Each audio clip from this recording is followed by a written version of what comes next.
20 दिनों में पुर्तगाल का वर्क वीज़ा। जी हाँ, सही सुना आपने। पोर्तुगीज़ गवर्नमेंट ने नया कॉन्ट्रैक्ट साइन किया है, नई रेगुलेशंस का ऐलान किया है, जिसके मुताबिक पोर्तुगीज़ गवर्नमेंट अब फॉरेन वर्कर्स को सिर्फ और सिर्फ 20 दिनों में यानी वीज़ा अप्लाई करने के बाद 20 दिनों के अंदर वर्क परमिट का इजरा किया करेगी। पुर्तगाल को बड़ी तादाद में ज़रूरत है फॉरेन वर्कर्स की अपने डिफरेंट ऑक्यूपेशनल सेक्टर्स में, और बहुत ज़्यादा दबाव बरकरार रखा डिफरेंट ऑक्यूपेशनल सेक्टर्स जितने भी हैं पुर्तगाल में जिनको फॉरेन वर्कर्स की मोस्ट नीड रहती है। उन्होंने गवर्नमेंट पे कि जल्द से जल्द प्रोसेसिंग टाइम्स जो हैं वो कम किए जाएं फॉरेन वर्कर्स के लिए, ताकि वो उनको हायर करके पुर्तगाल में एम्प्लॉय कर सकें।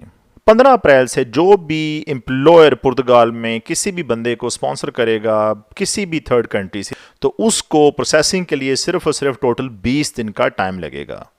कुछ शराइत रखी गई हैं 20 दिनों की स्कीम के अंडर फॉल करने के लिए एम्प्लॉयर्स के लिए, जिसमें से सबसे पहले इम्पॉर्टेंट है कि आपका एम्प्लॉयर यानी आपने एक जॉब तलाश कर ली है पुर्तगाल में, उसके बाद आपका एम्प्लॉयर लोकल गवर्नमेंट के पास आपके लिए अप्लाई करता है वर्क परमिट कन्फर्मेशन, तो उसके लिए ज़रूरी होगा कि वो सबसे पहले वर्क कॉन्ट्रैक्ट जो आपके साथ उसने साइन किया है वो पेश करे। उसके बाद वो ये भी शो करे गवर्नमेंट को कि उसने आपके लिए अकोमोडेशन का इंतज़ाम किया है पुर्तगाल में। और नंबर 3 पे अगर आपको जॉब के लिए ट्रेनिंग की ज़रूरत पड़ेगी तो वो भी आपको वो प्रोवाइड करेगा। अकोमोडेशन यहाँ पे मोस्टली आप लोगों ने नहीं सुना होगा बाकी ममालिक में वर्क वीज़ा हासिल करने के लिए, लेकिन यहाँ पे पुर्तगीज़ गवर्नमेंट ने यह शर्त इसलिए रखी है ताकि 100% कमिटमेंट शो कर सके एम्प्लॉयर अपने एम्प्लॉय के साथ, और एम्प्लॉय को पुर्तगाल जाने के बाद किसी किस्म की प्रॉब्लम का सामना ना करना पड़े कि उसको अकोमोडेशन अरेंज नहीं हो रही।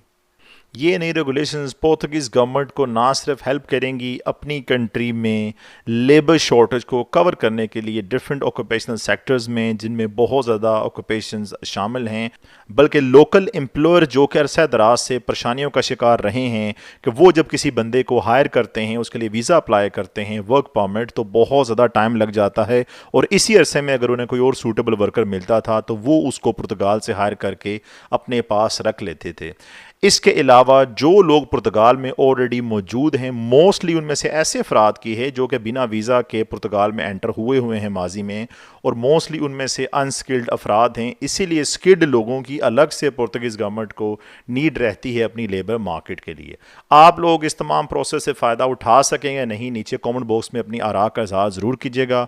पुर्तगाल में जॉब के हवाले से आपको नीचे मैं लिंक दे रहा हूँ कमेंट सेक्शन में, वहाँ पे क्लिक करके आप पुर्तगाल में जॉब्स के लिए भी न्यू ऑप्शंस तलाश कर सकते हैं।